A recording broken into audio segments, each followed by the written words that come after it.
Crime partner. লিখেছেন আরিশা আফরিন। পর্ব সংখ্যা 5। জয় ঈশানের কোলে হুমড়ি খেয়ে পড়েছে। একজন প্রাপ্তবয়স্ক মানুষ যে এভাবে ভয় পেতে পারে তা দেখলে যে কেউ অবাক হয়ে যেতে পারে, কিন্তু জয় হচ্ছে জয়। তার নাটুকে কাণ্ড দেখে অবাক হওয়ার কিছুই নেই। চোখ দুটো শক্ত করে বন্ধ করে বলতে লাগলো, রাম রাম রাম। ভূত আমার পেট, তেলাপোকা আমার ঝি, ঈশান দাদা পাশে আছে, ভয়টা আমার কি?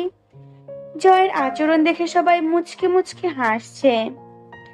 ঈশান প্রথমে কিছু না বলে তাকিয়ে রইল, তারপর ফ্লোরে চিৎপটাং হয়ে ফেলে দিয়ে বলল, শালা, নিজের বয়সের চেয়ে বেশি মানুষ খুন করেছিস। যার নাম শুনলে লোকজন কাঁপে, সে আবার তেলাপোকা দেখে ভয় পাচ্ছে। আবাল কোথাকার। জয় ব্যথায় কুকড়ে উঠে চিৎকার করে উঠল, গেল রে গেল, আমার কোমরখানা একেবারে গেল। শালার হারামি, এমন আছাড় দিলি যে কোমরটাই ভেঙে ফেললে আমার। আমার ভবিষ্যতে বউয়ের জীবন তো অন্ধকার। তার এভাবে লাফিয়ে লাফিয়ে ব্যথা আর কান্না জড়ানো গলায় কথা বলার ভঙ্গিতে হাসি থামানো দায় হয়ে গেল সবার। ইলোরা হাসতে হাসতে মাথা নেড়ে বলল, জয় ভাইয়া, আপনি আপনার ভবিষ্যৎ বউকে নিয়ে চিন্তা করছেন, আর এদিকে আমি ভাবছি আপনাকে আসলে বিয়েটা করবে কে। ইলোরার কথাটা ইলোরার কথাটা জয়ের ইগোতে গিয়ে আঘাত করলো। চোখ কুঁচকে ইলোরার দিকে তাকিয়ে মনে হলো মুহূর্তেই কিছু বলে দেবে, কিন্তু সেখানে আন্টি আঙ্কেল বসে আছেন দেখে থেমে গেল। তবুও চুপচাপ থাকার মতো মানুষ সে তো না। ইশারায় ইলোরার দিকে আঙুল তুলে ধীরে বলল, পরে তোকে দেখে নেব। ইলোরা ঠোঁট কামড়ে হাসি চেপে রাখলো। সেও মুখ ভেঙচি কেটে ইশারায় বলল, দেখা যাবে কে কাকে দেখে নেয়। এদিকে ঈশান ধীর ধীর পায়ে এগিয়ে গেল বক্সটির কাছে। ঈশানের মনোযোগ এখন কেবল সেই বক্সের ওপর। বক্সটি খুলতেই প্রথমে এক তীব্র পচা দুর্গন্ধ তার মুখে এসে লাগলো। সে স্বভাবই সে স্বভাব সুলভ ভঙ্গিতে নাক মুখ কুঁচকে ফেলে বলল, কি ভয়ঙ্কর গন্ধ। সে একটু নিচু হয়ে ভেতরে ভালো করে তাকালো। কিছু একটা কুঁচকে আছে, রক্তের দাগ ছেঁড়া অংশ। কিছু বুঝে ওঠার আগেই তার চোখ স্থির হয়ে গেল। এটা সাধারণ কিছু না। তার ঠোঁটের কোণে ধীরে ধীরে এক বাঁকা হাসি ভেসে উঠল। ম্যাকের শরীরের চামড়া। কেউ বুঝে ওঠার আগে ঈশান খুব বিড়বিড় করে বলল, মিস কুইন, তুমি অবশেষে যেটা বলেছিলে সেটা করেই ছাড়লে। তার চোখে তখন এক ধরনের অদ্ভুত আনন্দ, যেমন কেউ বহুদিনের অপেক্ষার পর সঠিক প্রতিদান ফিরে পায়। সে সোজা হয়ে দাঁড়িয়ে বক্সটির দিকে তাকিয়ে আরো নিচু হুমকিময় গলায় বলল, ঠিক আছে, এখন আমার পক্ষ থেকে গিফট পাওয়ার জন্য তৈরি হয়ে নাও। 2 দিন পর, মাত্র 2 দিন, কিন্তু এই 2 দিনে যেন এলভির পৃথিবী উল্টে গেছে। এলভির সব প্ল্যান ভেস্তে গেছে। চেয়ারম্যান রুমের বিশাল কাচে নিজের প্রতিচ্ছবি দেখে মনে হলো যেন নিজের জীবন থেকেই বের হয়ে দাঁড়িয়ে আছে। উইলের পাতায় তার সামনে খুলে রাখা। সেই পাতায় বড় বড় হরফে লেখা, আলভিয়া খান এলভির বিয়ে না হওয়া পর্যন্ত কোম্পানি তার নামে হস্তান্তর করা যাবে না। এই একটা লাইন যেন তার সমস্ত ক্ষমতা, সমস্ত অর্জন, সমস্ত প্ল্যান কেড়ে নিল।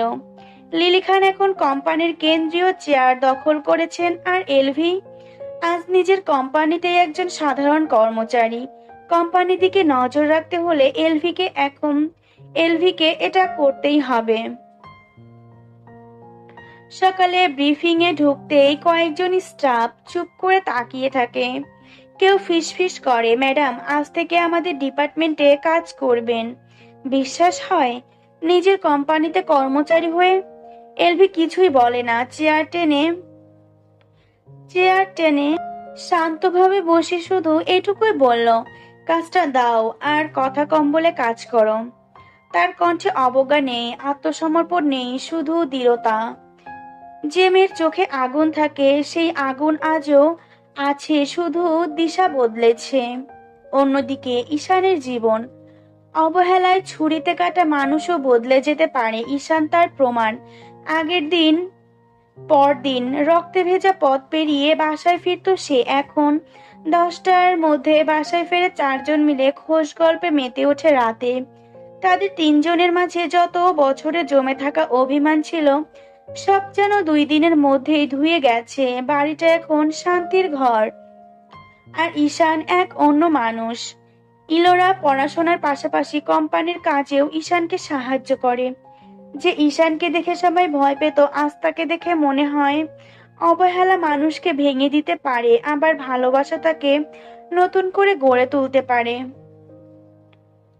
রাত 1:30, শ্যাডো হাউস। অন্ধকারে ডুবে থাকা রুম, জানালার ফাঁক গলে চাঁদের কিরণ আলোর ভেতরে ঢুকে পড়ছে। আলোটা যেন নিজেই ভীতু, চারদিকে নীরবতায় কাঁপছে।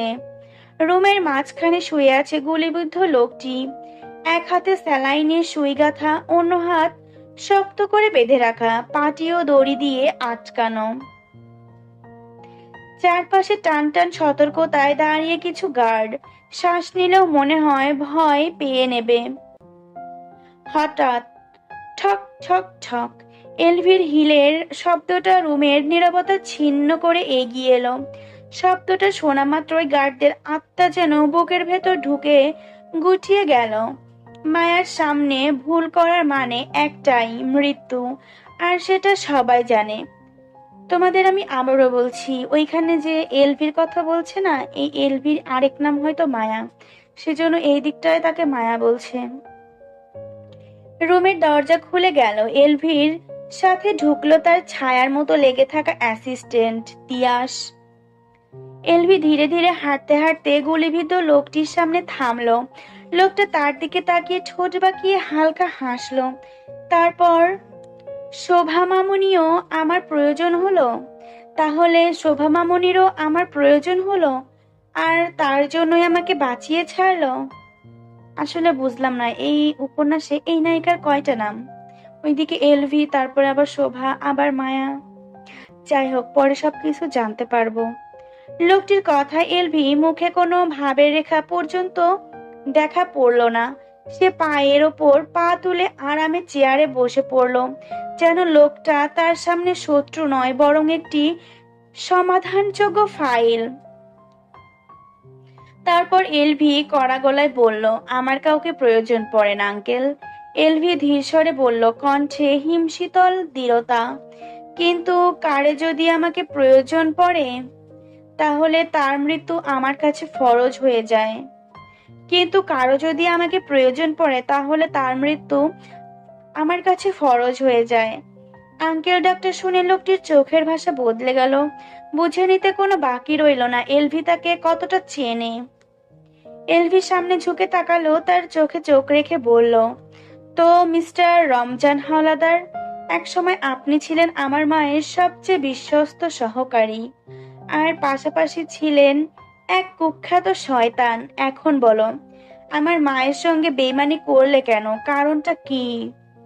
রুমের বাতাস ভারী হয়ে উঠল, গার্ডদের গলায় যেন দম আটকে গেল, আর রমজান হাওলাদারের চোখে ধীরে ধীরে ভেসে উঠতে লাগলো সেই সত্য, যা এ রাতে লুকিয়ে রাখা আর সম্ভব নয়। পরদিন দুপুর 2:30, কোম্পানির বড় কনফারেন্স রুম, দেওয়ালে পুরোটা জুড়ে কাঁচ, আর সেই কাঁচে দুপুরের রোদ পড়ে সোনালি আভা তৈরি করেছে। সেই আলোয় দাঁড়িয়ে আছে এলভি, সাহসী, ঠান্ডা আর ভীষণ নীরব। লিলি খান রুমের ঢুকতেই সবাই উঠে দাঁড়ালো, কিন্তু এলভি উঠল না, চুপচাপ নিজের ফাইল দেখে যাচ্ছেন। লিলি খান তীক্ষ্ণ দৃষ্টিতে তাকালেন।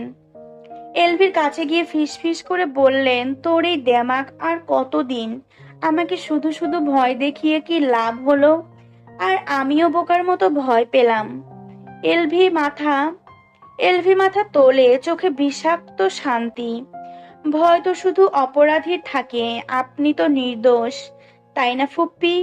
আপনি তো কিছু করেননি, তাহলে ভয় কেন পেয়েছিলেন ফুপ্পি? বলবেন আমায়? এলভির কথা ভরা তাচ্ছিল্য, কথাটা এমন ভাবে বলে যে লিলি খান জমে গেল। লিলি খান আস্তে বললেন, মনে রাখিস, এখন আমি কোম্পানির প্রধান। এলভি ফাইলটা বন্ধ করে টেবিলে রাখলো। হ্যাঁ, এখন, কিন্তু এই এখন অনেকদিন থাকে না। লিলি খান কথা বললেন না, মেইন চেয়ারে গিয়ে বসলেন। লিলি খান, আজ 200 কোটি টাকা ফেরত দেওয়ার দিন। একটু পরেই চৌধুরী গ্রুপের লোকজন এসে দরজায় কড়া নাড়বে টাকার হিসাব নেওয়ার জন্য। এলভি খুব ভালো করে জানে আজ লিলি খান সেই টাকা ফেরত দিতে পারবে না, কারণ কোম্পানির নিয়ম এখন এতটাই কঠিন যে এক টাকাও কোথাও গেলে তার পূর্ণ ব্যাখ্যা লাগবে, কেন, কোন উদ্দেশ্যে, কার জন্য। লিলি খান কোম্পানি থেকে টাকা নিতে পারবে না, এটা শিওর। এলভি ধীরে চোখ তুলে তাকালো তার দিকে, লিলি সরকারের দিকে। ঠোঁটের কোণে একটা ধূর্ত পাকা হাসি খেলে গেল। মনে মনে বললেন, অল দ্য বেস্ট ফুপি, তোমার জন্য এক বালতি সমবেদনা। শোঁ শোঁ করে কয়েকটি গাড়ি এসে থামলো খান কোম্পানির সামনে। পেছনে গাড়ি থেকে গার্ড বের হলো। তাদের মধ্যে থেকে একজন এগিয়ে গিয়ে ঈশানের গাড়ির দরজা খুলে দিল। বের হলো ঈশান। ধীর পায়ে এগিয়ে গেল মিটিং রুমের দিকে। চারদিকে তার বিশ্বস্ত গার্ডরা। কিছু সময় নিস্তব্ধ মিটিং রুমে ভারী দরজা ধীরে ধীরে খুলে গেল। মুহূর্তেই চারপাশের বাতাস বদলে গেল, যেন কেউ অক্সিজেন কেড়ে নেয়, আর সবার বুকের ভেতর আতঙ্ক জমে বরফ হয়ে দাঁড়ায়। কক্ষে প্রবেশ করলেন চৌধুরী কোম্পানির ওনার ঈশান চৌধুরী। ব্যবসার উঠতি সাম্রাজ্য তিনি। ঈশান চৌধুরী হলেও রাজনীতির অন্ধকার জগতে তার পরিচয় আরো ভয়ঙ্কর। মাফিয়া কিং ঈশান চৌধুরী। তার উপস্থিতি মানেই সবার কলিজা ঠান্ডা ঢেউ বয়ে যাওয়া। এখানে একটি ভুলও যেন মৃত্যুর সমান। পান থেকে চুন খসলেই ভয়াবহ দুর্ঘটনা ঘটতে পারে, এ সত্য উপস্থিত প্রত্যেকেই হাড়ে হাড়ে টের পায়। ঈশান মিটিং রুমে ঢুকতেই সবাই তড়াক করে উঠে দাঁড়ালো।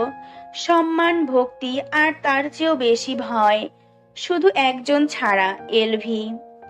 তার চোখে নামেনি, তার মন ভাঙেনি, যেন ঈশানের উপস্থিতি তার কাছে বাতাসের মতো স্বাভাবিক। সে নিজে ওর মতো করে ফাইল দেখেই যাচ্ছে। ঈশান একবারও তাকালো না কারোর দিকে। তার চারপাশে উৎকণ্ঠা, কাপা নিঃশ্বাস, এসব যেন তার অভিধানে নেই। নিজের নির্দিষ্ট চেয়ারে এসে ধীর স্থির ভঙ্গিতে বসলেন তিনি। কালো স্যুটের ভাঁজে তার ক্ষমতার ঠান্ডা ঝলক যেন আরো শানিত হয়ে উঠল। তার চারপাশে গার্ডরা অটল প্রাচীরের মতো ঘিরে দাঁড়িয়ে, চোখ দুটো বাজ পাখির মতো সজাগ। রুমে বাতাসে এমন নীরবতা যেন কারো সাহস নেই নিঃশ্বাসটুকুও গভীরভাবে নেওয়ার। অন্য সবাই ভয়ে স্থির হয়ে দাঁড়িয়ে, আর এলভি নিজের জগৎ নিয়ে নিঃশব্দে ফাইল উল্টে দেখছে, যেন সেই একমাত্র যে ঈশান চৌধুরী প্রবেশেও থমকে যায় না। ঈশান সবার উদ্দেশ্যে বলল, উপস্থিত সবাই জানে চৌধুরী গ্রুপের থেকে খান কোম্পানি ঠিক 200 কোটি টাকা নিয়েছে, আর আজই সেই টাকা ফেরত দেওয়ার শেষ দিন। ঈশান চৌধুরীর কণ্ঠে যেন রাগ, ক্ষমতা আর ঠান্ডা হুমকির মিশ্রণ। সুদ 200 কোটি টাকা ঠিক 2 মিনিটের মধ্যে আমার সামনে চাই। এখানে বসে গল্প করার মতো সময় আমার নেই। ঈশানের এই কথায় লিলি খান যেন মুহূর্তেই দম বন্ধ হয়ে যায়। তার মুখের রং ফ্যাকাশে, হাতে পায়ে কাঁপুনি, কথা বলার শক্তিটুকু পর্যন্ত নেই। আর ঠিক বিপরীতে এলভি চেয়ারে হেলান দিয়ে আরাম করে বসে আছে, মুখে হাসি, যেন সামনে যে নাটকটা শুরু হতে যাচ্ছে সে সেই নাটকের ভিআইপি দর্শক। এলভি ভেবেছিল আজ লিলি খান ভেঙে পড়বে, অসহায় হয়ে কাঁদবে, আর সে পাশ থেকে দাঁড়িয়ে দাঁড়িয়ে উপভোগ করবে, কিন্তু এলভির সব ধারণা এক নিমেষেই ভেঙে দিল লিলি খান। হঠাৎ লিলি খান টেবিলের নিচ থেকে এক বিশাল বক্স বের করে টেবিলের ওপর রাখলো। বাক্স রাখার শব্দটা যেন পুরো রুম প্রতিধ্বনি হলো। তারপর মাথা উঁচু করে পূর্ণ আত্মসম্মান নিয়ে বলল, এখানে সুদ সহ 250 কোটি টাকা আছে, চাইলে গুনে দেখতে পারেন।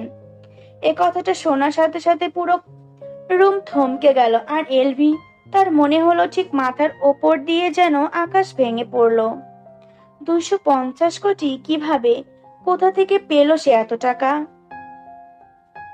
লিলি খান ধীরে ধীরে এলভির দিকে তাকালো। তার ঠোঁটে উঠল এক বিদ্রুপের কটাক্ষমাখা হাসি। আর সেই হাসির আড়ালে তার মনের কথা যেন স্পষ্ট শোনা যায়। তুই আমার পেটে জন্মেছিস এলভি, আমি তোর পেটে না। সোনার সোনার চান পিতলা ঘুঘু, তুই যদি চলিস ঢালে ঢালে, আমি চলি পাতায় পাতায়। এলবি হাত তখনই কাঁপতে কাঁপতে ফোনে ব্যাংক স্টেটমেন্ট খুললো। গত 2 ঘন্টায় কোনো টাকা তোলা হয়েছে কিনা তা চেক করতে লাগলো, কিন্তু না, একটাও লেনদেন নেই। তার মানে এই 250 কোটি টাকা কোথা থেকে এলো? রুমের বাতাস যেন হঠাৎই ভারী হয়ে উঠল। এলবি বুকের ভেতর অদ্ভুত এক ভয়, সন্দেহ আর অবিশ্বাসের ঢেউ উঠতে লাগলো। আর লিলি খানের মুখে তখনও সেই একই আত্মবিশ্বাসী হাসি, যেন সে বলতে চাইছে, খেলা তো এখনো শুরুই করিনি এলভি। ঈশান নিজেও খানিকটা অবাক হয়ে গেল, কারণ লিলি খান যে সত্যি আজ টাকা ফেরত দিতে পারবে এটা তার ধারণার সম্পূর্ণ বাইরে ছিল। গত 2 দিনে এলবি কোম্পানিতে বসে অনেক কিছু বদলে ফেলেছে, সবকিছু কড়া করেছে, নিয়ম কঠোর করেছে। কোম্পানি থেকে ব্যক্তিগত কারণে টাকা নেওয়া এখন প্রায় অসম্ভব। আর লিলি খান যে কোম্পানির 1 টাকাও নেয়নি সেটাও ঈশান খুব ভালো করে জানে। ঈশান হাত উঁচু করে ইশারা করতেই একজন গার্ড বক্সটি খুলে ভেতরের টাকাগুলো ভালো করে চেক করলো। গার্ড বলল, স্যার, টাকাগুলো আসল। গার্ডটি একটা মেশিন দ্বারা সব টাকাগুলো গুনলো কিছু সময় নিয়ে, তারপর ঈশানের উদ্দেশ্যে বলল, স্যার, পুরো টাকাগুলোই আছে, 1 টাকাও কম নেই। লিলি খানের মনে মনে একটা শয়তানি হাসি দিল। ঈশান ভ্রু কুঁচকালো, তারপর ঠোঁটের কোণে বিদ্রুপাত্মক হাসি টেনে লিলি খানের দিকে তাকিয়ে বলল, আপনি তো লোন কোম্পানির কাজের জন্য নিয়েছিলেন, তাই না? লিলি খান শান্তভাবে উত্তর দিলেন, ইয়েস স্যার। ঈশান এবার আরো কড়াকড়ি ভঙ্গিতে বলল, তাহলে কোম্পানি থেকে যে টাকা তুলেছিলেন তার স্টেটমেন্ট দেন। আর এতগুলো টাকা ফেরত দিলেন, এইগুলোর উৎস কি? কোথা থেকে আনলেন তার ডিটেলস আমার সামনে রাখুন। বলা তো যায় না আবার কোথা থেকে চুরি করে এনেছেন কিনা আবার কোথাও থেকে চুরি করে এনেছেন কিনা। ঈশানের কথায় লিলির বুকের ভেতর ধুক করে উঠল। এই টাকা সে কোথা থেকে এনেছে, এই সত্যটা যদি প্রকাশ হয়ে যায়, সব শেষ হয়ে যাবে। নিজেকে সামলে নিয়ে লিলি খান বললেন, টাকাগুলো আমার পার্সোনাল অ্যাকাউন্ট থেকে দেওয়া, এর হিসাব দিতে আমি বাধ্য নই স্যার, দুঃখিত। ঈশান টেবিলে হাত চাপড় দিয়ে কঠিন গলায় বলল, আমি কোনো অজুহাত শুনতে চাই না, আমি আদেশ করেছি। ঈশানের কঠোর কণ্ঠে লিলি মুখ ফ্যাকাশে হয়ে গেল। তার মনে পড়ে গেল গত রাতের কথা, ফ্ল্যাশব্যাক। গত রাতে তীব্র তাড়াহুড়ো করে লিলি খান গাড়ি থামালেন এক পুরনো বাগান বাড়ির সামনে। চারদিক ছিল ঘুটঘুটে অন্ধকারে ঢাকা। কৃষ্ণচূড়া গাছের ডালে দাঁড়িয়ে থাকা শুকনো পাতা রাতের বাতাস কেঁপে উঠছিল অদ্ভুত শব্দে। এক মুহূর্তও দেরি না করে লিলি খান বাড়িটির ভেতরে ঢুকে গেলেন। তার চোখে ছিল আতঙ্ক, হৃদয়ে এক অজানা রহস্যের চাপ, আর হাতে ছিল এমন একটি সত্য যা প্রকাশ পেলে সবকিছু ভেঙে পড়বে। বাগান বাড়ির ভেতরে ঢুকে লিলি খান থমকে দাঁড়ালেন। বাড়িটার ভেতর এতটাই নিস্তব্ধ যে নিজের শ্বাসের শব্দ কানে বাজছিল। আজ যে প্রথম এসেছেন এই বাড়িতে তা কিন্তু নয়, অগণিতবার সে এখানে এসেছেন, তার বাপের আস্তানা বলা যায়। ঘরের এক কোণে মিটমিট করে জ্বলছিল হলুদ রঙের এক টেবিল ল্যাম্প। লাইটের আলোয় দেওয়ালের ছায়া যেন ভয়ঙ্কর মুখ বানিয়ে তার দিকেই তাকিয়ে আছে। লিলি খান ধীরে ধীরে এগিয়ে গেলেন। তার জুতোর শব্দ শুকনো মেঝেতে টকটক করে প্রতিধ্বনি তুলছে। হঠাৎ একটা দরজা কিচ শব্দ করে খুলে গেল। দরজার ফাঁক দিয়ে বেরিয়ে এলো একজন মানুষের ছায়া, একজন মহিলা, সাদা শাড়ি পরা, বয়সের ভারে চামড়া নুইয়ে গেছে, চোখে কঠিন আত্মসম্মান। ভারী কণ্ঠে সে বলল, অনেক দেরি করে আসলে যে তুমি। এটা হলো আসার সময়? সব সব কাজ আমার একার হাতেই করতে হলো। লিলি খান গলা শুকিয়ে গেলেও স্থির থাকার চেষ্টা করলেন, উত্তেজিত কণ্ঠে বললেন, তুমি তো জানোই আমি কাঁচা কাজ করি না, তাই দেরি হলো। এখন টাকাগুলো ফটাফট করে বের করো তো।